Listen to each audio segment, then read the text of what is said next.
Alright guys, today I'm going to talk about a little bit of a different topic here.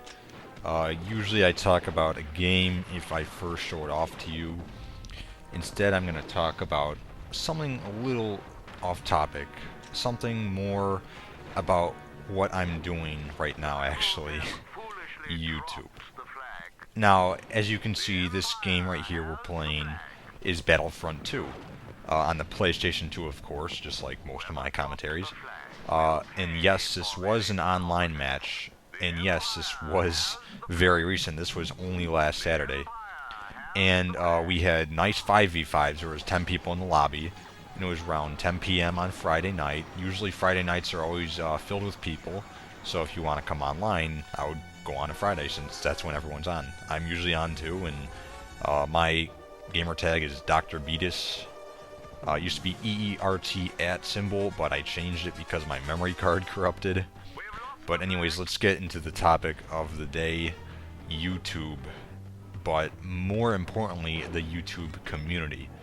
Now the reason why I'm showing off Battlefront 2 gameplay, Battlefront 2 online gameplay specifically, is because the YouTube community has to do a big deal with this game actually. Or the fall of this game, should I say. As some of you may know, some of you may not know, in about May of 2014, GameSpy announced its shutdown of all the PlayStation 2 servers for most of the games. Now this shutdown finally occurred on June 30th of 2014. Some of my very early Battlefront update videos will showcase the last day of gameplay actually. But off from that, so what happened was before the services shut down, a lot of these big YouTubers, and I'm not going to name names, but a lot of these big YouTubers that are in the gaming, especially the older ones, what they were doing at the time was they were basically giving their, kind of their piece on what they thought of this whole shutdown thing. And they were talking about how it's like, oh, it's the end of gaming, and oh, how the future of gaming is all online DRM and all that stuff. And it's gonna be crap when you can't play it anymore. And how, this game, it's such a shame that they're shutting down all these servers and stuff. But the problem with what they were saying back then was they were acting like it was the final moment of this game. Like it was the final days in reality. And the thing was, it kind of wasn't, because as you can see, we're still playing today in 2016, almost 2 years later. And what's even more funny is that all they had to do was do a little research to find that there were people working on third-party support for this game, and others too. But, because they're lazy, and because they just want to get their money, they didn't. Now, I'm not saying all of them did it on purpose. Some of these people I actually like too, and still like today. Once again, I'm not mentioning names. But sometimes they just don't think, and they make these videos, and it kind of killed this community. Now, of course, it wasn't really the only reason why not many people play anymore, but it had a big part in it. Because I remember reading on all the comments about all these people playing on PS2 and other games by games that were being shut down. And they were all like sad and like, oh, this is the final days. Oh, I guess I can't play this game anymore. Where none of them went into any research to figure out, oh, hey, they might just be putting up third-party support, and I might just be able to play this game once again with a simple DNS change. And the thing was, I went through all of this. I saw all of it. All I did to figure out that there was going to be a new service was go on the basically all the game tracker pages, all the community pages for PS2 online gaming. They have a site, and they gave news about what was going on. And with just that simple research, I found out that there was still, going to continue services outside of what was already going on. It was simple, and what's sad is when I came back on in August of 2014, there was very few people left. There was nowhere near as little as today, but there was few people left, and there was a lot less servers. But that's not all. Later in September, early September, the third-party service that was supporting the game shut down. this was when it really died. Now, of course, only a week later would it go back up under Game Master, which we still use today, in fact. But after that second DNS change, it was done. All the servers except Dracula's were shut down. And there was nothing left. Very, very, very few people were playing at that time. And it was dead. And of course, that was also the same time where I started making those Battlefront update videos to try to get people back.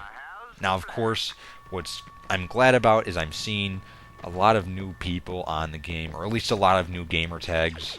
There still is definitely the usual veterans that have been playing forever. And I've been playing for a pretty long time too now.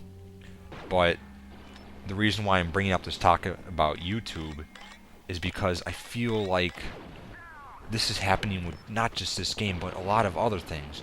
People are blindly following these big YouTubers who they look up to for, providing factual information. And while they're not lying, they're just not really putting that much research into it. And the thing is, these people take it as fact and take it as 100% true. Like, oh, well, he's a big guy. He's got all these subscribers, and all these people look up to him, so obviously, he knows all this stuff about gaming and whatnot. But sometimes that just may not be. And it doesn't even have to be gaming. It could be other topics. It could be political views. It can be life lessons. It can be, reviews on TV shows or other YouTubers or food, things that you may not know that they didn't really look into. Now, is that to say that they might not have looked, they could have looked into it, but doesn't mean fully. They could have missed some information. People make mistakes. And I think the issue I'm trying to address here is not really the popular YouTubers themselves, but more of the people who blindly follow them. And it's great that you look up to some of these people as inspiration stuff. I remember a YouTuber, Classic Game. I've been following him since 2008. I remember when he first started, or restarted his series back then. And he's the reason why I'm into, Atari and NES and Super Nintendo, all that stuff. He introduced me to all those great games. And I remember looking up to him back then, and I still sometimes find inspiration in some of his reviews nowadays. Now, unfortunately, he's not nearly as popular as he was back then. But, even I knew that sometimes he could make mistakes, or he could, might not know some things about certain topics or facts on games. And at times he sometimes would make mistakes and would mess up historical facts and stuff like that. And he would acknowledge them too. And I think the thing I'm trying to, keep on getting across here is that it's great people look up to these guys. And it's great that they're around to provide, this entertainment, this inspiration, all that stuff. But sometimes the community is just so, it's like a herd of sheep. It's like they don't even really think. They just go with whatever the leader says. And I bet you there can be a popular YouTuber who could say something completely random, like, let's just say, oh, I believe this, this, and this. And it can be completely stupid, and people will still follow it, just because they're part of that herd mentality. Now, of course, I may be, going a little bit too far into this, but it definitely is a factor today. And it's kind of scary because it really can cause some problems. And might possibly have led to the death of this game. Well, I hope you all enjoyed that little commentary. Have a good day. And go online with this game. It's a lot of fun. I really recommend it. Have a nice day, guys.